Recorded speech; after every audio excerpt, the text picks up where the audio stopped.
Today on the table, we have a Fabrique Nationale model 1910. This pistol was designed by John Browning. It's basically, to me, a copy of the Colt Hammerless, which I'll make another longer form history video in regards to. It came in two different variants. This is a 380, and it also came in a 32 ACP.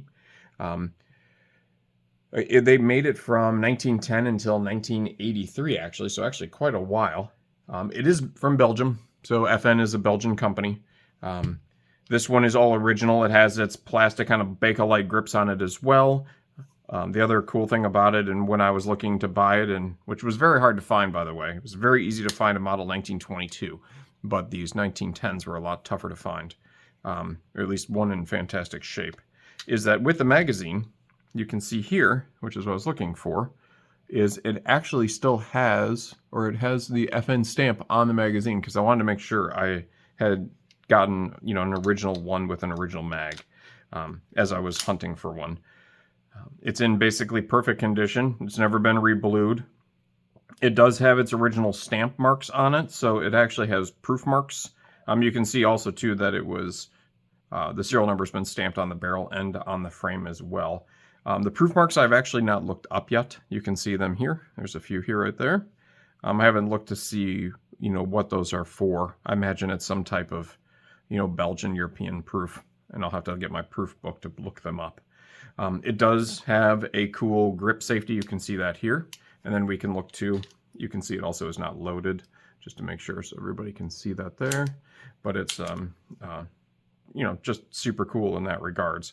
It was used, and actually one of the main reasons why I wanted one is because if you guys are big movie buffs, James Bond, the very first movie, Dr. No, he actually uses model 1910 before he switches to the PPK.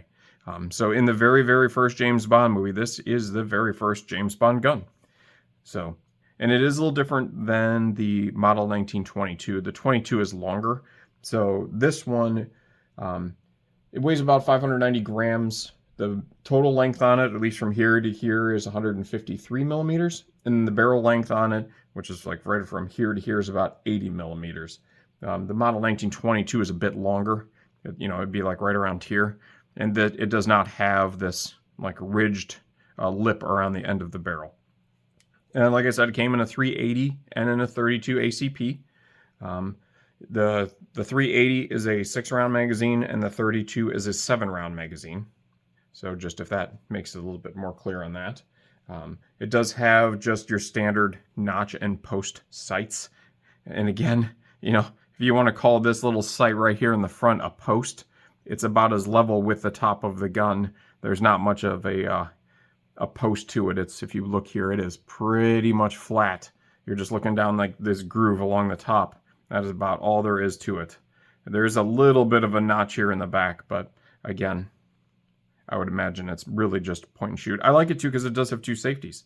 You can use the regular slide safety on it, and then also because of the grip safety. So that is a cool, Browning Colt design. It's got some pretty interesting history on it, or at least the design and the use of them over the years. It was used in a ton of different wars. So because it was a 1910 gun, it was used in World War I. It was used in World War II, Spanish Civil War, and then a couple wars in the late 50s that were in Lebanon.